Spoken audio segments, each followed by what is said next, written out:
occurred 300 years ago became the occasion of for major flood control construction in the form of a perfectly straight channel. Where the river used to curve, there is now an oxbow lake in which reeds grow in profusion, and the banks provide the people with a rich natural bounty.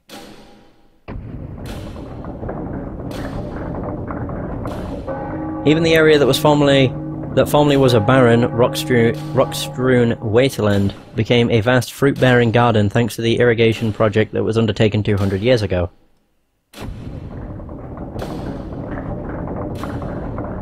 Holy balls!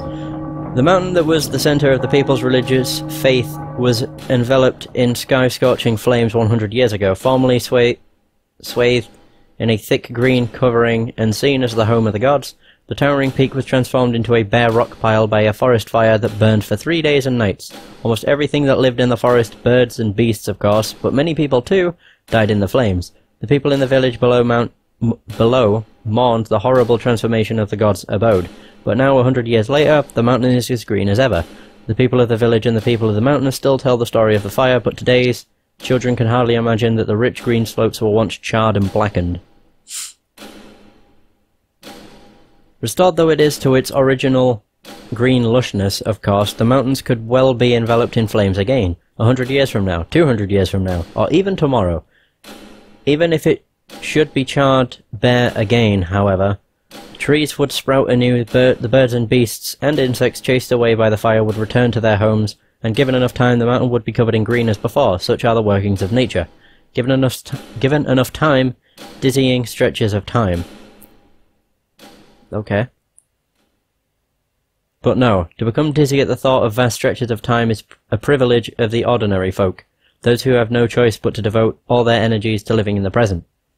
How fortunate they are to be able to look back to the past of 1,000 years ago, like an old man telling a child a fairy tale, once upon a time, a long, long time ago. And how truly fortunate one would be to be able to tell the story of this country's future as a rosy dream the way children relate their own dreams of the future with flashing eyes, and to entrust that dream to the next reign. Ming stands at the window like this every morning. It's a special time of day for her, when she thinks about the livelihood of her subjects, watches for signs of enemy intrusions, and ponders measures she might wish to adopt. She has done this every day without fail for the past 1,000 years. The country has flourished, the people no longer starve as they did when she first took the throne. Future historians will no doubt sing the praises of Ming's 1,000-year reign. She will be extolled as the 1,000-year-old queen, and her noble figure will be vividly engraved in people's memories. Cherishing these memories of her, however, people will die before she does. Historians who praise her, too, instead of witnessing her reign to its end, will themselves become a part of history. Ming has been a queen for the past 1,000 years, and probably will be for the next 1,000 years as well.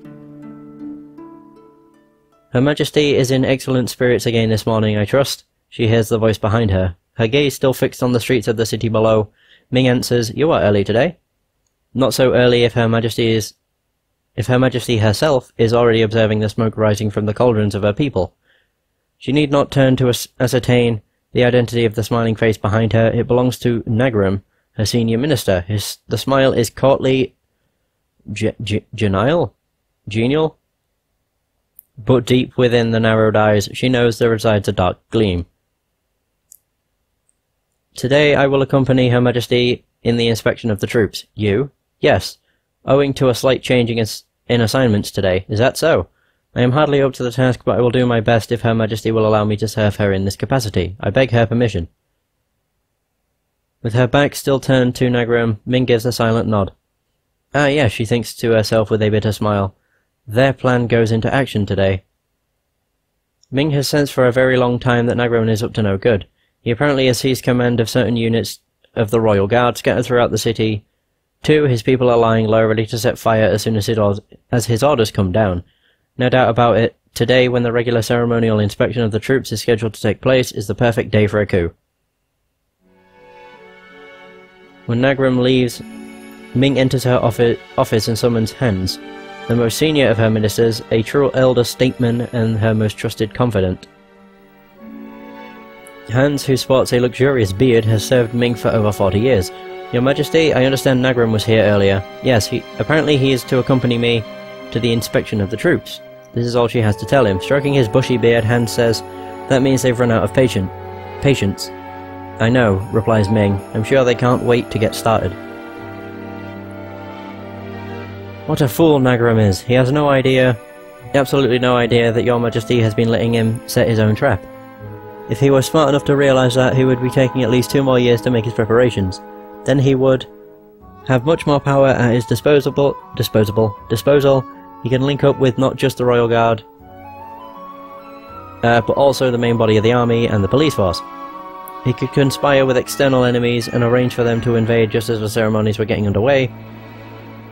Then his coup would probably succeed. If he had the long-range vision to include the wealthy merchants and the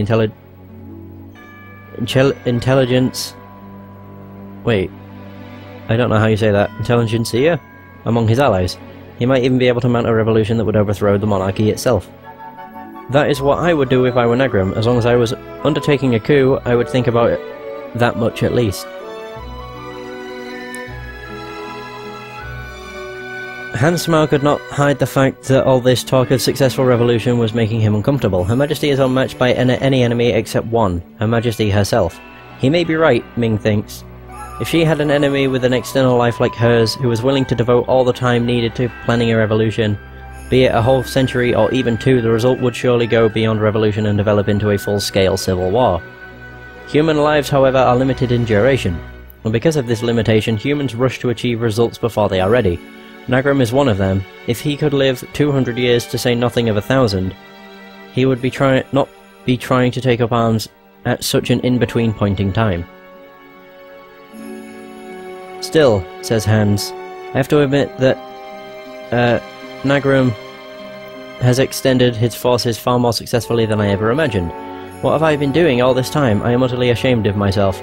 Don't let it bother you, Hans. Thanks to your inattention, we will probably be able to smoke out many more rats. Ming gives a satisfied chuckle.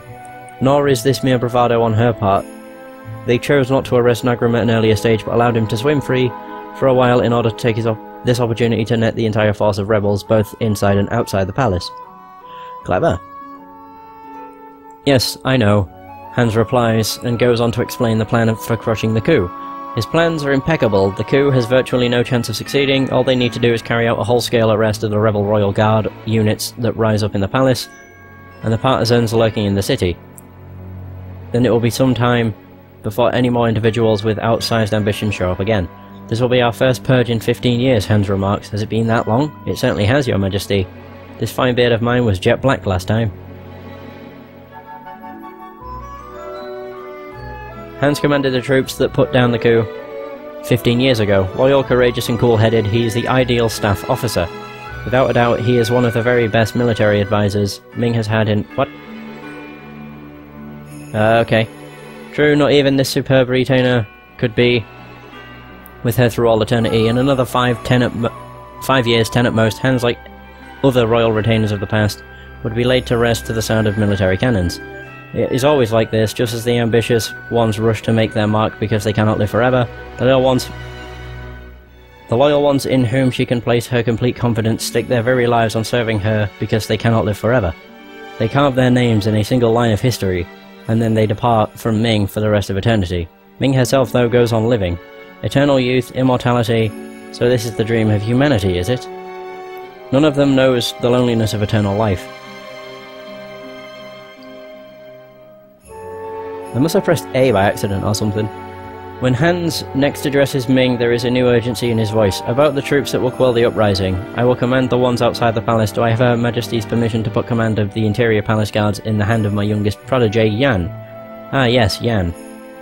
He may be young, but he is extremely capable. I have nurtured him carefully. I know he will serve Her Majesty splendidly after this old soldier is gone. I would like to give him the opportunity to distinguish himself in the current emergency. Ming herself is fully aware of Yan's outstanding qualities. Young as he most certainly is, he far excels the other chamberlains in both the civil and military arts. He is undoubtedly the prime candidate to succeed Hans as Ming's top general. My god. What are Her Majesty's thoughts on the matter? Alright then, let him take charge. Her Majesty has my unbounded thanks. I am sure Yan himself will be deeply moved to learn that he has earned Her Majesty's confidence. Hans all but prostrates himself before her, an expression of relief on his face at having obtained Ming's permission. But still, he continues, Her Majesty has been wary of Nagram for a very long time. True, she says. Meanwhile, this old soldier of yours has had no idea whatever that Nagram might be planning a rebellion. I am deeply ashamed to confess it now, but to me he seemed the very model of loyalty. How is it that Her Majesty was able to see Nagram's actual disloyalty? Ming only smiles without answering his question. The same thing happened at the time of the coup 15 years ago, Hans continued. The only reason that we were able to suppress the revolt before it even got started was that Her Majesty saw it coming before anyone else. Then, as now, I was blind to the traitor's plot. If you say so, Hans. Has Her Majesty forgotten? Well, it was so long ago. Ming tries to evade the issue. There is no way she could have forgotten. The ringleader of the coup 15 years ago was her most trusted retainer. When she first broached the subject to Hans and the others, warning them to be on their guard against the man, all without exception insisted that he, above all, was beyond reproach. In the end, Ming's suspicion proved to be correct. She knew, however, faithfully he carried out her orders. However warmly he swore his loyalty, she knew. These days, however, she has begun to wonder on occasion if that is something to be grateful for. Just to say Hans is behind one of them or something. Landscape is not the only thing that changes in 1,000 years. People's hearts also change. After numberless meetings and partings over the centuries, Ming has come to realize the fragility, the evanescence of trust. She no longer trusts anything in words. Neither can she fully trust everything in action. She knows by looking at a person's eyes. That way she can tell everything, to a mysterious and disheartening degree. In the eyes of those who would bring harm to this country, without exception, there resides a dark gleam. It is there in all of them, the man plotting the coup, the man secretly involved with foreign enemies, the man fattening his purse with heavy taxes wrung from the people, the female spy who seduces high ministers to extract state secrets, the man who accepts huge bribes from merchants eager for the glory of becoming an official purveyor to the royal household. Neither their words nor their deeds give them away. Often the man himself has no idea of the misdeeds he will commit later, but Ming can tell. Only Ming, who has lived for 1,000 years. The silent voices tell her, be careful of this man, do not take your eyes off of that woman. This is not the case in her youth, but having repeatedly tasted the bitter experience of betrayal, having been assailed by her own regrets and self-reproach, she has learned to doubt. Ming can see what no one else can, the dark gleam deep in the eyes. This has enabled her to ward off a variety of disasters before they could start. The kingdom has managed to flourish because Ming has more often chosen to doubt than to believe. This is the best course for her to follow as queen. It is, however, an infinitely lonely way to live.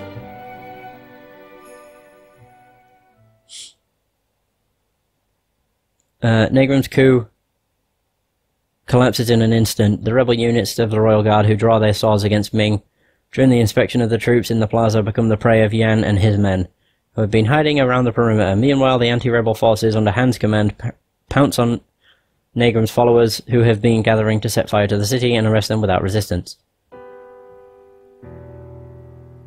Poor Nagram grovels on the earth, begging for his life.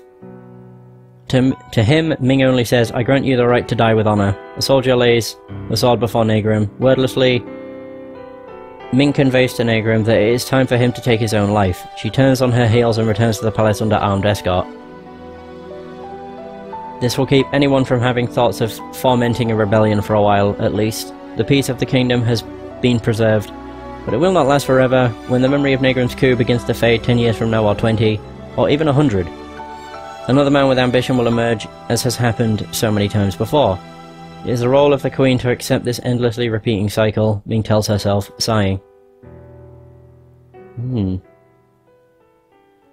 is standing at the palace window, surveying the streets below, when Yan enters the room. Your Majesty, I'm here to report that Nagram successfully took his own life a short while ago.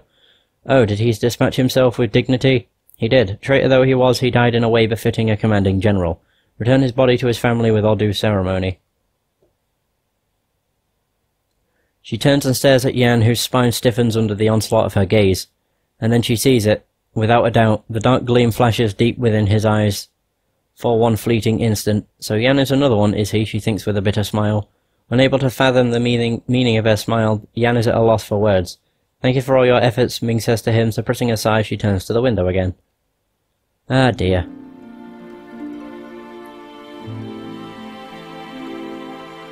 The sky stretches overhead in an expanse of blue. The only thing unchanged for the past 1,000 years may be the blue of that sky, but still, I am the queen, Ming tells herself, meditating in her role. On her role. I am the one who rules this country and maintains the people's happiness. She gazes long and hard at the sky, rising to her full proud height. Oh, look, it's Queen Ming. A little boy in an alleyway below the castle spots Ming and begins waving at her wildly. Queen Ming! Queen Ming! A woman, the boy's mother no doubt, charges out of a doorway and, bowing humbly to Ming, begins scolding the boy for his rude behaviour. Ming herself, however, waves back at him and a placid smile on her face. Smiling joyfully at this unexpected response from Her Majesty the Queen, the boy starts jumping up and down shouting, "Long live Queen Ming! Long live Queen Ming!" Ming stares again at the sky above, unchanged though it has been for 1,000 years. The blue of the sky penetrates more deeply into her eyes and her heart than it ever did in the days of her youth. End. Oh, nice. Yay! We've done all the dreams. They are all done. I believe. I think I can actually check. So that's something I'll definitely do. We should take the white boa. The white boa? If it's a ship you need, we have the Nautilus.